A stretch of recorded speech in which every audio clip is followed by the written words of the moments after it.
Hello, everyone. Welcome to our live stream. Right now it's Wednesday in the morning at our time. I'm wondering, what time are you guys in? Let's introduce Jay, our professional trader, to talk about today's topic, pump or crash, Bitcoin supply shock. Let's welcome Jay. Hey, Shia. Thank you for introducing me. Thank you, everybody, for being here today.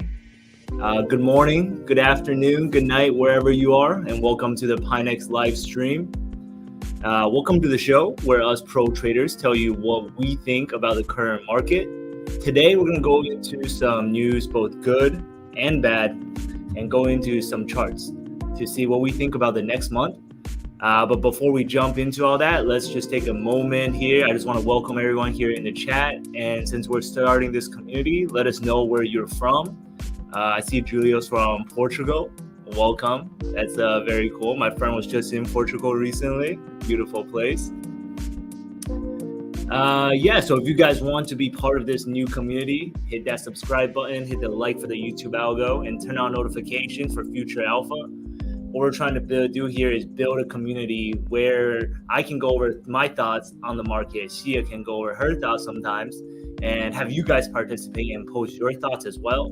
Because the more people we have with eyes on the market, the more information we will likely see. And that way we can make better trading decisions together and everybody can profit. We want the whole team to prosper here, especially in 2023, where we will likely see a bottom for the crypto market. And then it's just up in 2024 and 2025. Okay, so before we start, I just wanted to show everyone something. After this crazy year of just downward momentum, we literally had 2022 as a straight down market. We were under the 200-day moving average the whole year, right? No bullish move until 2023. Sure everyone is sick and tired of what's going on. Okay, can everybody see my screen? Can you see my screen? So this is a comparison of Bitcoin to all other asset classes such as real estate, SPY, gold, different currencies since 2016, right? We see that Bitcoin, all these other assets and currencies have technically devalued against cryptocurrencies in general, especially Bitcoin, right? The Nigerian dollar, Turkish lira, Argentina peso, US dollar, real estate, SPY. I mean, after a horrible 2022, we just have to kind of put things into perspective again. Bitcoin as a store of value, since we kind of, randomly chose a date, right? Because if we chose from 2000 and whenever Bitcoin started back in 2009, 2008, that would be a crazy comparison because all currency would have lost value against Bitcoin. So we chose 2016 as one of these starting points. And then as you can see the comparison here, most of everything is down over 90% compared to Bitcoin. So even though Bitcoin had a crazy, horrible year, now this just kind of puts it into perspective for you how Bitcoin has really acted. Right now it's a volatile crypto asset, but after falling 80% back in 2022, think about how cheap that is compared to when it was at 60,000. So I hope this, just reminds everybody how Bitcoin acts as a store of value. We should have a longer time frame in mind when looking at crypto assets. So most people have a 1 year outlook, 2 year outlook, but if we look back 5 years, 6 years, this is how Bitcoin has performed against all other asset classes, right? So let's get into some news. So from Cointelegraph here, we can see that today marks the start of March. It is a new month. And from this analyst's point of view, Bitcoin price needs to close above the 50-month trend line, right? So this is a month close, and let's go look at how Bitcoin closed on the monthly. For now, So Bitcoin has closed another green candle. So we had a green candle in January, a doji candle in February, and then another green candle for March. So this is definitely what we wanted to see. This is bullish for Bitcoin for another green close for February. Just barely, but we still got that green close, right? So this is great. So this is great for the price action. This is great for the bulls right now. And what else? What kind of push? Let's look at this chart right now. What pushed us over? We were gonna close in the red. We were gonna close in the red yesterday night, but then after China opened, after the Chinese market opened, we just got a crazy pump to the upside. Let's see what happened. So last night, I guess we got the China Manufacturing Purchasing Managers Index, the PMI, and it came in at 51.6 when 50.2 was expected. So for the PMI, whenever it shows a trend above 50, basically what it's saying is that the manufacturing economy is expanding. That is good for the economy in general because China is a manufacturing powerhouse, right? So from Bloomberg, we can see that China's economy shows strong recovery as COVID zero era ends. So, everybody should know that China, since COVID has started, it has been shut down, closed off. They had a zero COVID policy, and basically the whole manufacturing sector was just shut down, and nothing was going on. But ever since Q4 last year, China has reopened, and that has been basically the momentum driving up the market. The global economy, everything's slowing down. US, UK, Europe in general, right? But China, ever since the reopening, has been driving the global economy up. And as you can see, after that number came out, after the Chinese market has opened, Bitcoin just shot up from here to here. Let's see how much. We went up 4%. We basically went up 4% after the Chinese market opened, and we got the China data. Let's take a look at the China market. Yep, China market's up 4% on the day. This is a Hong Kong index. So we see China is really driving the growth here globally. So I'm just gonna share this. This is a post by someone on Twitter, right? And this is a correlation between Chinese stocks, Bitcoin, US tech stocks. So Bitcoin is highly correlated to the liquidity, provided or withdrawn by the market, as we've seen this year. As the Fed has tightened, Bitcoin has come down because as the monetary policy is tightening, there's less money in the market and less people willing to bet on cryptocurrencies. But what we can see here is that ever since the reopening, China has been really driving that, because the Chinese liquidity injections by the Chinese Federal Central Bank, as you can see from down here, has been increasing instead of the US liquidity, which has been flat and actually decreasing and being pulled out by the Fed. And if you guys look up here on the chart, you see that Chinese stocks are leading this bull run while US tech stocks are lagging. So US tech stocks are pulling us down right now, pulling Bitcoin down in general, while Chinese stocks and the China market from the East has been really pumping this Bitcoin run. We got last week that Hong Kong was trying to legalize crypto trading for the retail, because China actually banned cryptocurrency trading a while back, and they just banned mining in 2021 also, which has been really putting a downward price pressure on cryptocurrencies in general. But with this reopening, Hong Kong, which is basically controlled by China, they're using it as a testing zone to see how they can legalize cryptocurrency trading. And a lot of people have been saying, and what we see too, that the Eastern countries are going to be drive the next wave of the bull run. If the Fed and the U.S. Does not really have a good policy and good environment for cryptocurrency companies and cryptocurrency environment, then crypto is a global asset. It doesn't really matter. America is just going to fall behind, and then the East and maybe Europe or India is actually going to start driving the innovation in the crypto space. So I hope, because I'm in the US, I hope that doesn't happen, and I hope that the SEC and the US regulators get their things together and put out some really solid policies and give us some clarity finally, right? So yesterday, actually, on CoinDesk, Bank of America said 2023 will be the year of crypto token price divergence. All right. So Bank of America basically expect that the meme coins, the coins that, like Doge, Sheep, that really has no value, just some kind of meme coins, right? Even though they're like top coins right now by market cap and they're very cult-like, there will be a divergence between coins that actually have utility.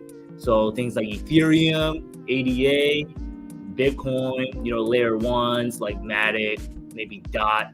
So things that are actually, so crypto has been trading just in line with each other. If one cryptocurrency falls, everything falls with it. There's just almost 100% correlation, right?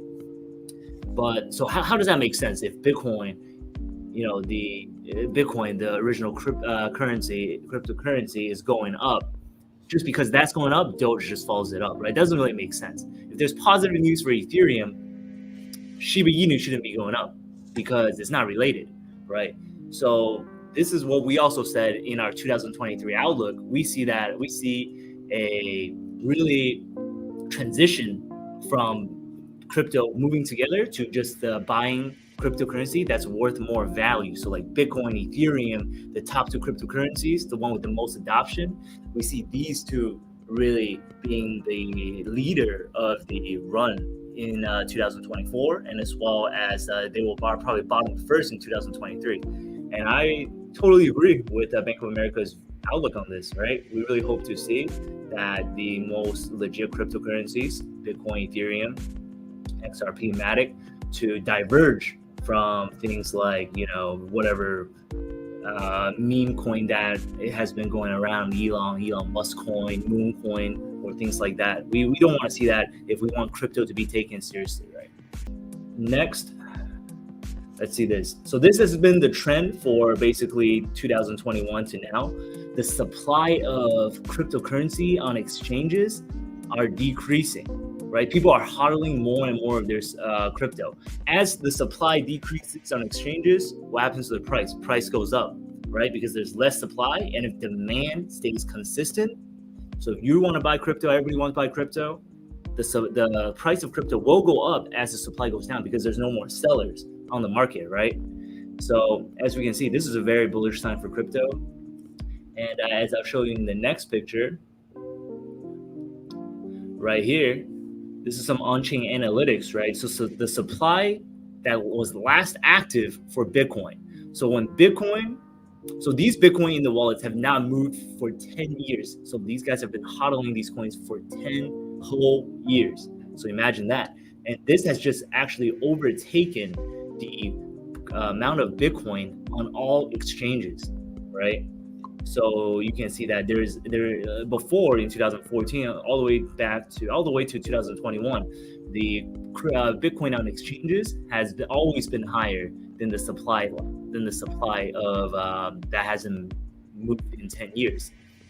But as you can see, more and more people are just hodling their coins, expecting, this is just some short-term bear market, but they have a very good outlook, or else they wouldn't be hodling it, right? So as the Bitcoin supply decreases on exchanges, where's the price going to go? The demand's going to stay the same. Everyone's still interested in Bitcoin, less so in the bear market. But as long as demand stays consistent, the supply decreasing is a positive thing for us because the price is going to only go up from here. And that is definitely some positive tailwinds for this year, and we could see some great price action for Bitcoin. So next, what we're looking at is I'm not sure if anybody here knows the valuation framework that is actually started by Fidelity. So Fidelity, if you guys don't know it, is one of the largest 401k providers in the United States. They're also one of the largest banks, right? So Fidelity actually put out a framework for valuing Bitcoin. So basically what it is they're comparing the adoption of Bitcoin to the adoption of the internet, to cell phones, to computers, to cars even. I'll show you guys the chart later. But what it basically says demand is the number of addresses with the balance greater than 0.01 Bitcoin. And here is that chart right now. So as you can see, this has been steadily going up. This has been uptrending, right? And we can see even as we hit the bear market, the amount of addresses, the amount of Bitcoin addresses has been trending up. Look at this. We actually just hit 11 million addresses. So this is what we want to see. This equals demand for Bitcoin, right? The more people who are active in Bitcoin, the more people who have addresses with Bitcoin, the more adoption we get, the more, Bitcoin is in the spotlight and Bitcoin price will go up. Just like we talked about before, as supply falls on exchanges and demand rises, as represented by the amount of addresses with Bitcoin, we should see prices going up. So let's just see that this is a little technical, this model right here by Fidelity. But if you guys want to check it out, it's on Fidelity's website. Just search up Fidelity and Bitcoin valuation. So this is adoption of cell phones, right, versus Bitcoin addresses. Look at where we are right now. We're still early in the adoption phase. And if Bitcoin really follows the adoption of cell phones, we still have a long way to go. Within the next couple of years, Bitcoin price will shoot up with the amount of demand that we're going to get. So this is a demand side Bitcoin pricing model, which is more accurate than supply side models, because the most popular one supplies Plan B's stock to flow model, as seen right here. We see basically this is a commodities pricing model, and it has been accurate in the past, but as we see during this bear market, we had a big deviation from where we're projected to be. And I believe in the demand side model more, and I believe that this is more accurate, especially it is a model that has been started by Fidelity, and Fidelity is a very reputable firm. So keep your eyes out on the amount of Bitcoin addresses, right, with greater than a 0.01 Bitcoin balance. As this goes up, even if this blows up, if this keeps on going to the upside, we're for sure going to see Bitcoin prices come up.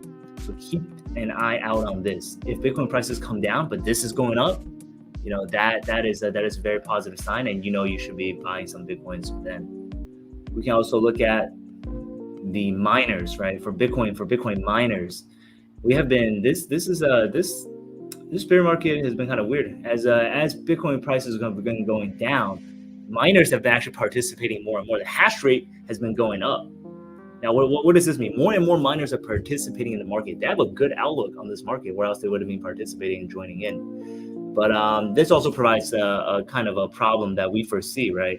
As more miners get in the market, the hash rate goes up, each miner makes less money, and the cost of production for each Bitcoin goes up. Usually in every bear market, Bitcoin has tend to test the cost of production per Bitcoin. And in this case, we haven't hit that level yet. We haven't hit that level of true capitulation. So we'll see. We think Bitcoin can still come back down to 15,000, 16,000. That is our medium-term target for this year. But right now, the price action is very bullish, as we'll see in some charts going forward. So the January and the February rally has caught a lot of people off guard, right? People are saying, earnings are good, employment rate is still good. Unemployment rate is still good, and people are still making money, spending money. Retail sales are going up. Everything was good, right? But so everyone was hoping for a soft landing from the U.S. Fed. But just this week, we saw the inflation PCE pricing index actually came in above expectation. So this is very bad, because we have inflation has been going down in America for the past couple of months, and just like in January, inflation ticked back up a little bit, right? This is not what the Fed wants to see. So as Faju on Twitter has said, the short-term Goldilocks fund is over and macro matters again. Time to resub to your favorite macro podcast. We were hoping that everything was good, employment was good, no recession was coming, but as seen over here, in reaction by the Fed is thinking that inflation is coming back up. So they're going to be raising interest rates for longer. Before, we were expecting them to cut in the middle of the year or towards the end of the year this year, but that is probably not going to happen, right? Morgan Stanley just came out and said they don't expect rates to be cut until maybe Q2 of 2024. And how does that affect markets? Well, you think raising interest rates is bad for the economy? Just wait until you see what 5.5% interest rate will do to the economy when held for over a year. That is going to be very bad for the market, crypto market, stock market, everything in between, housing market. So this is the bad news. So we saw the good news: China reopening, China driving the prices, injecting liquidity into the market. But we also can be biased over here. We gotta give you guys the bad news, right? Bad news is that Fed is probably raising interest rates, fighting that liquidity trend. They're going to decrease liquidity and then hold interest rates high for the rest of this year, most likely, right? And then if that is the case, we definitely see Bitcoin. This is not the bottom for Bitcoin. We definitely see Bitcoin retesting the lows, maybe toward the end of this year or toward, let's say, September-ish. And, our target has always been 15,000. 14 to 15,000, and we stand firm in that view. We'll have to see if we're right or not, but with the macro conditions happening, that is what we are foreseeing. All right, so let's go into some charts. So we already went over Bitcoin. Bitcoin looks pretty good right now. So this is a pattern that I really do like. So you can see this purple line is the trend line, right? Ever since the dip in February, and ever since the bottom here, let me put this out on a 4-hour. Ever since the bottom over here in January, we have been going up on this trend line. We retested it back in February 13th. We got the retracement, right? And then we got to retrace again. But each time, this purple trend line has held. So we tested it here back in February 23rd, 25th, 24th, right? And then most recently over here, we actually broke it yesterday. So this was a pretty bearish sign. I was thinking that Bitcoin might be going down, but we came down here, and then with the China market open, we drove Bitcoin prices back up over the trend line. And this is a pattern I really like. This is very bullish. So we trap some bears, we break down, and we get the momentum. We get people saying, oh no, Bitcoin's going to come down. Nope. We flip right over, reclaim this trend line. And that is a bear trap right there. That is definitely a bear trap right there, with this strong momentum to the top. And we break over 23,500. That is what I like to see. So even though I am bearish in the medium term towards the end of the year, right now the price action is saying that it is bullish, and I can't argue with the price. And if you guys see right here, if you guys look at the RSI, right, it's making a divergence on the 1 hour as well as a 4 hour. You guys can see right here, the price basically was at the same level at 23,000, making a bottom back here and over here. But if you look at the RSI momentum indicator, it has been trending up while prices have been flat right here, right? So this is a bullish divergence. So as prices are at the same level, but the RSI is trending up, that means momentum is to the upside. And this is a signal that you should be going long when you see this, right? Because you see momentum is actually to the upside, but prices is flat. So that is indication of a bull move coming to be had in the near future. And then that did play out as China opened. We got the China news. We ripped to the upside 3%. Bitcoin looks like it wants to retrace back to this 23,000 because I saw the stock market has opened, and it is not looking good for the stock market right now.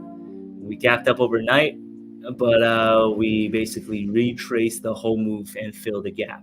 So as you can see over here, the stock market has been going up on the same trend line this whole time as well. It ran into the 0.618 Fibonacci retracement level, and we got rejected there. So that is not a very positive outlook. And then at this trend line also, we see that it broke under today. So the stock market is looking kind of bearish. this is not a positive sign for Bitcoin, even though Bitcoin is trying to not be correlated with the stock market anymore. Right now, currently, it is still has a bit of a big effect on that. So if the stock market continues down, we're going to retest this 200-day moving average. This is an important level. We got support right here. Last time we bounced off this as the bulls came in and bought it back up. But if we cannot hold this 200 level, then I don't foresee Bitcoin having a move up as either. So if the stock market goes down, I could see Bitcoin breaking under this 23,000 level. And if we do break under that 23,000 level, watch out. Watch out below it. Like we said earlier, we wrote this a while back. If we break under 23,000, we have a target of 21,000. And if 21,000 doesn't hold, then that means we're going to probably retest the 15,000 support levels that we had as a target. Let's see. Let's look at the Ethereum chart over here. So the Ethereum chart looks very similar to Bitcoin.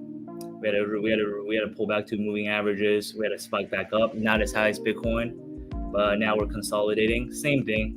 If you go on the 1 hour, Ethereum's actually stronger. It actually didn't even break its downtrend line. It actually just bounced right off it. So Ethereum is stronger in that point of view. But the same thing, as I said with Bitcoin, if the SPY comes down below Ethereum, I see it retracing. If it re-breaks this trend line and gets under 1,600, let's see, it's probably going to retest 15,000 at least 15,000. That is the first support level I see on Ethereum. Yeah, there's not much more to be said about that one. But let's see, I'm going to actually take a trade right now. So because based on our review, everything has some positive momentum right now, right? Everything has some positive momentum except for the U.S. equities market.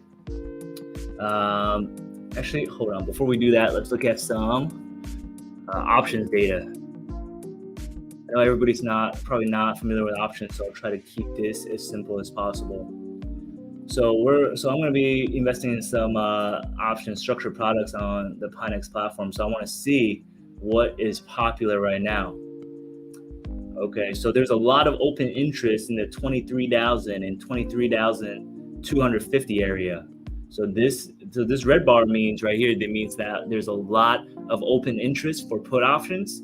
So at 23,000, there's the most with 241 Bitcoins open. And then at 23,250, there's 235 Bitcoin options open. So the market regularly doesn't want people to make money, right? So with the amount of crypto OI open, the options OI open over here at 23,000 and 23,250, any of these strike prices, any of these levels, if you want to sell an option, then this is probably a very good level, because one of the rules is the more options are open, the market want to cause max pain to option holders. They don't want you to make money, right? So the more options are open at that level, the more it's likely to expire worthless right there. All right, so I'm going to go back to our Pionex platform. Let's see what kind of yields we are getting right now. Okay, so look at that. One day option, 23,250 with 60% annualized returns. So that looks pretty attractive to me. But let me see. 1 day is a little too short. I'm actually going to do the 2-day one with a 50% return, 23,000. So that 23,000 I like. It's safer. Like I showed you guys before, that there's a lot of options OI at this 23,000 level. So it's probably going to expire right here. It's probably not going to go below 23,000. All right, I'm going to go back.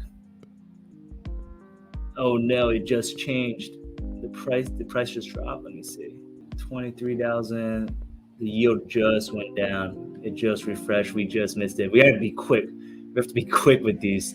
The market moves really fast. And then if the market moves at all, then the yield will change on you. Yep, we had a dip. Let's see. We had a dip, and then we just had to move up. Okay, so that's probably why. Yeah. All right, let's do this before it moves up even more. 23,000, 20%, 23,050. Let's see.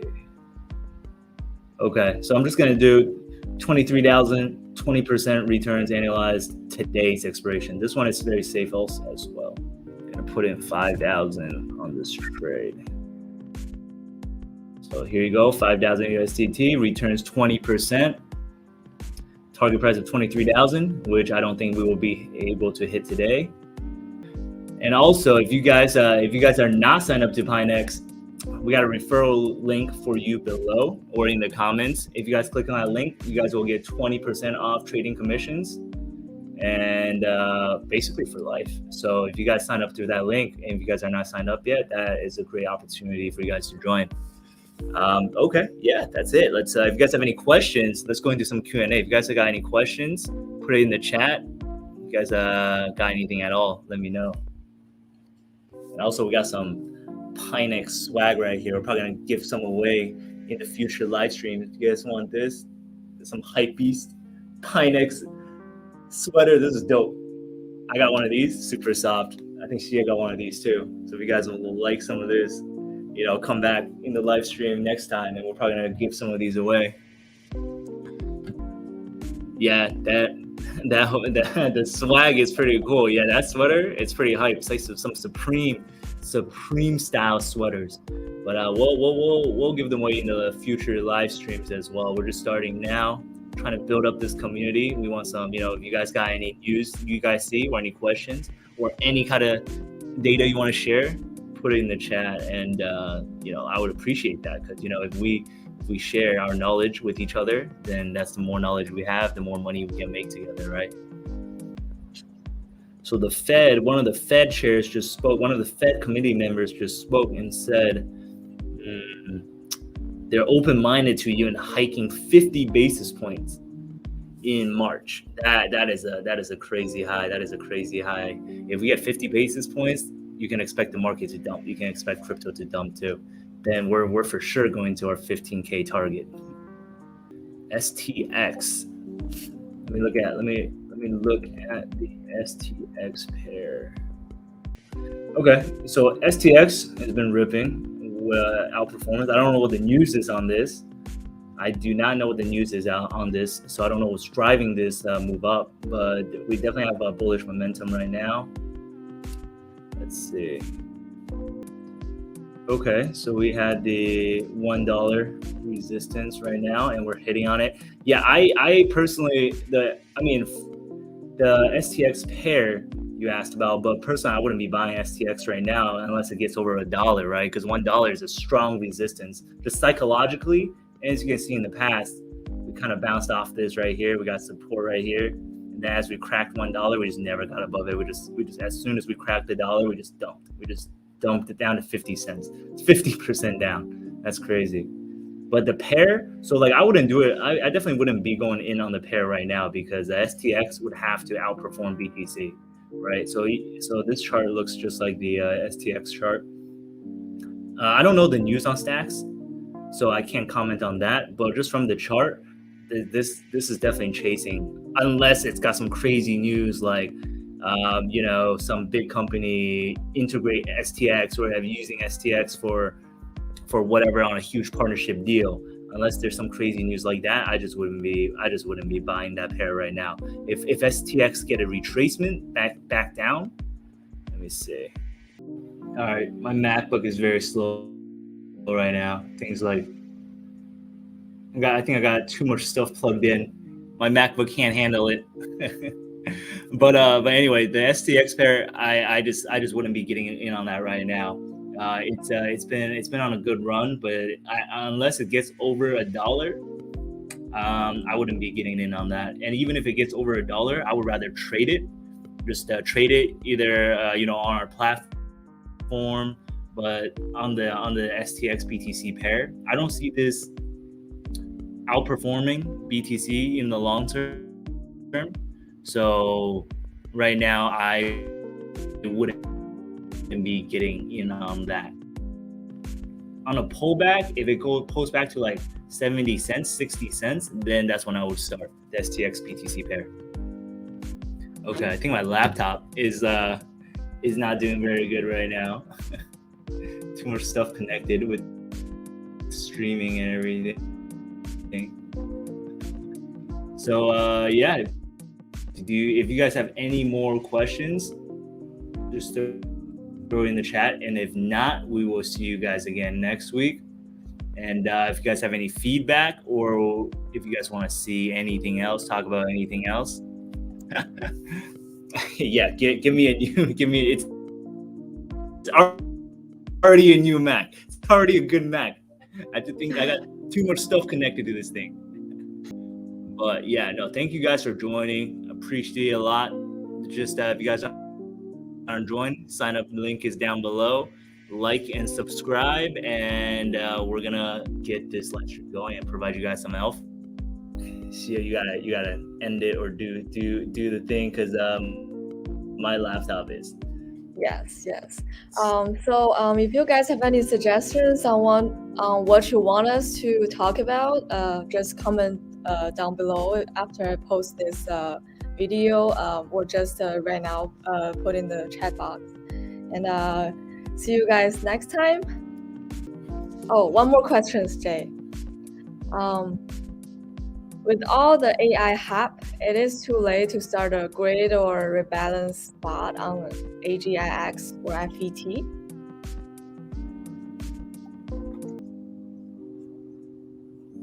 I gotta look at the chart. I don't know. I'm gonna look at it on my phone. Hold on. So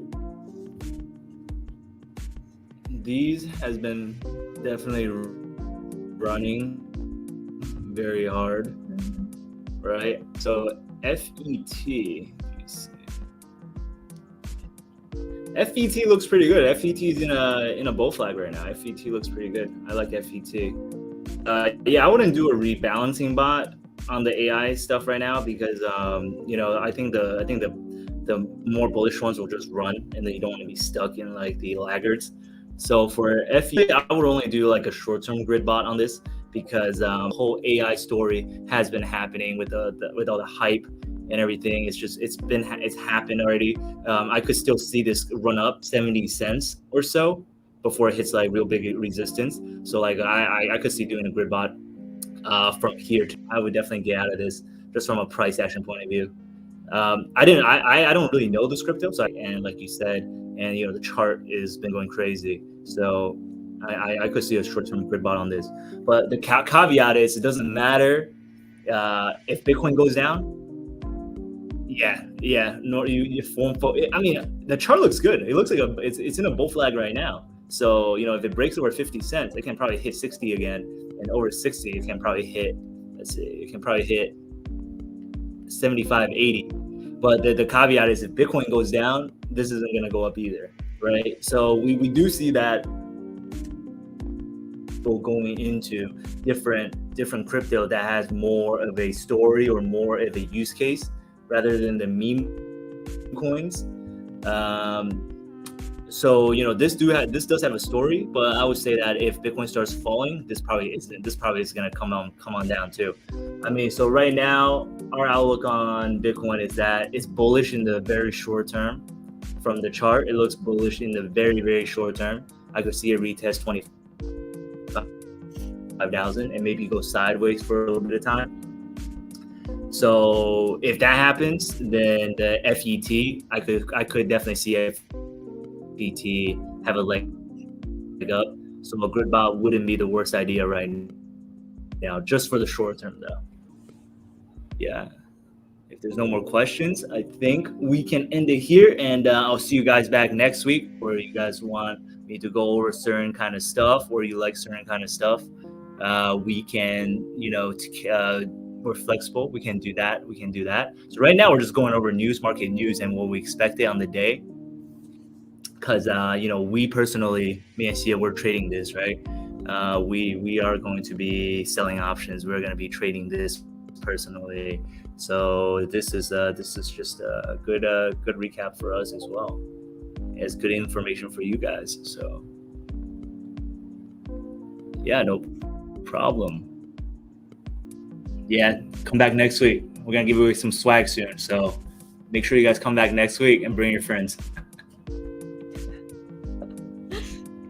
All right, my computer is dying. I can't see anything. You got it. You take it from here. Yes. Okay. Bye, guys.